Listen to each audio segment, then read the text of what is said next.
Hello guys, welcome back to my YouTube channel. आज की video में हम बात करने वाले हैं एक ऐसे वायरस के बारे में जो काफी कॉमन है कैट्स में, और वो वायरस है फेराइन कैल्सी वायरस। ये वायरस कैट के हेल्थ को सीरियस अफेक्ट कर सकता है, स्पेशली अगर टाइम पर इसका ट्रीटमेंट ना मिले तो चलिए समझते हैं कि ये वायरस होता क्या है, कैसे स्प्रेड होता है और क्या इसका ट्रीटमेंट किया जाता है। कैल्सी वायरस के बारे में सब कुछ अगर आप जानना चाहते हो तो वीडियो पर एंड तक बने रहिएगा। कैल्सी वायरस होता क्या है, सबसे पहले तो आपको ये जान लेना चाहिए। कैल्सी वायरस एक इन्फेक्शियस वायरस है जो मेनली कैट्स के माउथ, नोज और लंग्स को इफेक्ट करता है।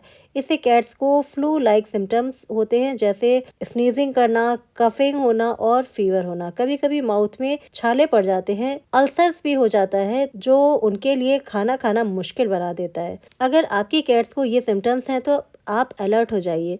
नंबर 1, स्नीजिंग और नेजल डिस्चार्ज, यानी कि नाक से लगातार पानी बहना। कैल्सी वायरस का दूसरा सिम्टम्स है वाटरी आइज या आइज डिस्चार्ज, यानी कि आंखों से लगातार आंसू का निकलना। और थर्ड है मुंह में छाले होना, माउथ अल्सर होना या बहुत ज्यादा ड्रूलिंग होना। मुंह से बहुत ज्यादा लार का बहना भी एक निशानी होता है कैल्सी वायरस की। अगर आपकी कैट को कैल्सी वायरस हो गया है तो आपकी कैट खाना खाना छोड़ देगी, बिल्कुल भी उसे भूख नहीं लगेगी और वो किनारे सुस्त सी पड़ी रहेगी। अगर आपकी कैट को फीवर है, बहुत ज्यादा कैट को थकान हो रही है या बिल्कुल किनारे किनारे आपकी कैट सुस्त सी पड़ी हुई है, कैट को जॉइंट पेन्स हो रहे हैं, तो फिर आप अलर्ट हो जाइए। ये आपकी कैट को कैल्सी वायरस का सिम्टम भी हो सकता है। लेकिन आपको एक बात ये भी समझ लेना चाहिए कि सिम्टम्स हर कैट में अलग अलग हो सकते हैं, डिफरेंट डिफरेंट हो सकते हैं। कुछ में माइल्ड और कुछ में सीरियस फॉर्म होता है। कैल्सी वायरस बहुत कॉन्टेजियस होता है, यानी एक कैट से दूसरी कैट तक इजिली स्प्रेड हो जाता है। ये स्प्रेड होता है स्नीजिंग, सलाइवा और नेजल डिस्चार्ज से, एक दूसरे का बाउल शेयर करने से, एक दूसरे का लिटर बॉक्स शेयर करने से और एक दूसरे का बेड यूज़ करने से, बेडिंग यूज़ करने से। और अगर आप मल्टी कैट होम में हैं तो रिस्क और भी बढ़ जाता है कि अगर किसी एक कैट को कैल्सी वायरस हुआ है तो दूसरी कैट को भी कैल्सी वायरस होने का चांसेस बहुत ज़्यादा बढ़ सकता है। और अब बात करते हैं जो कि सबसे इम्पोर्टेंट है, प्रिवेंशन और ट्रीटमेंट की। कैल्सी वायरस का स्पेसिफिक क्योर नहीं होता है, लेकिन वेट सपोर्टिव केयर देता है। फ्लूइड थेरेपी हाइड्रेशन के लिए दी जाती है, पेन रिलीफ और एंटी इन्फ्लेमेटरी मेडिसिन देते हैं। अगर किसी कैट को इस तरह के सिम्टम्स दिखाई दे रहे हैं, आपकी किसी कैट को इस तरह के सिम्टम्स दिखाई दे रहे हैं, तो बिल्कुल भी देर मत करें, तुरंत वेट से कंसल्ट करें। जो भी ट्रीटमेंट होगा आपके वेट आपकी कैट को वो ट्रीटमेंट देंगे जो भी पॉसिबल होगा। क्योंकि अगर कैट को इन्फेक्शन ज़्यादा है तो फिर एंटीबायोटिक भी देनी पड़ सकती है। बेस्ट प्रिवेंशन आपकी कैट के लिए यही है कि आप अपनी कैट का वैक्सीनेशन रेगुलर करवाइए। इससे आपकी कैट को स्ट्रॉन्ग इम्यूनिटी मिलती है और वायरस का इफेक्ट कम हो जाता है। इसलिए आप अपनी कैट को प्रॉपर वैक्सीनेशन कराइए। वैक्सीनेशन शेड्यूल कभी भी मिस मत कीजिएगा। जो लोग अपनी कैट को प्रॉपरली टाइम से वैक्सीनेशन नहीं कराते, उनकी कैट्स को इस तरह के वायरस अटैक का खतरा बहुत ज़्यादा बढ़ जाता है।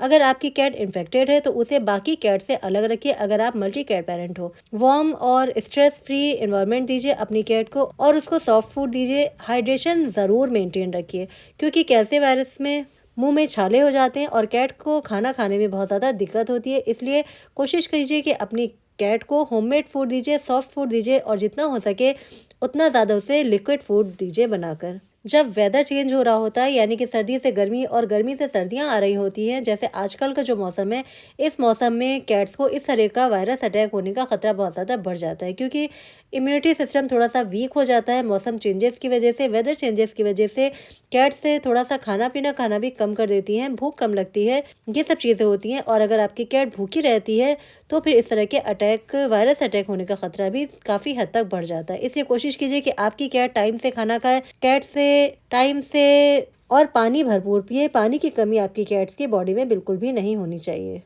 दोस्तों, अब आप समझ गए होंगे कि कैल्सी वायरस क्या होता है, कैसे स्प्रेड होता है और कैसे इससे अपनी कैट को बचाया जा सकता है। आपकी कैट्स आपके प्यारे बच्चे हैं, बेजुबान जानवर हैं, अपनी प्रॉब्लम आपके साथ शेयर नहीं कर सकते। आपकी जिम्मेदारी कि आप अपनी कैट्स का भरपूर ख्याल रखें, अपनी कैट की हेल्थ का बहुत ज़्यादा ख्याल रखें, खाने का बहुत ज़्यादा ख्याल रखें और अपनी कैट को अच्छी डाइट दें। और कोशिश कीजिए कि आप अपनी कैट को ज़्यादा से ज़्यादा होममेड फूड दीजिए, क्योंकि होममेड फूड से बेस्ट आपकी कैट के लिए कुछ भी नहीं हो सकता। कैट्स के लिए होममेड फूड बहुत ज़्यादा अच्छा रहता है, कैट्स को हेल्दी रखता है, कैट्स की इम्यूनिटी को स्ट्रॉन्ग करता है, कैट्स की बॉडी में डिहाइड्रेशन नहीं होने देता, पानी की कमी नहीं होने देता, क्योंकि होममेड फूड में मॉइस्चर बहुत ज़्यादा होता है। आई होप कि आज का वीडियो आपको अच्छा लगा होगा। इन्फॉर्मेटिव लगा होगा। वीडियो अच्छा लगा हो तो लाइक कीजिएगा। चैनल को सब्सक्राइब नहीं किया तो प्लीज मेरे यूट्यूब चैनल को जल्दी से सब्सक्राइब कर दीजिएगा। साथ में जो बेल आइकॉन का बटन लगा उसे जरूर से प्रेस कर दीजिएगा। इससे मेरी आने वाली सारी नई वीडियोस आपको सबसे पहले देखने को मिलेगी। आज की वीडियो को यहीं पर एंड करते हैं और आपसे मिलते हैं नेक्स्ट वीडियो में। तब तक के लिए bye bye. Happy cat parenting.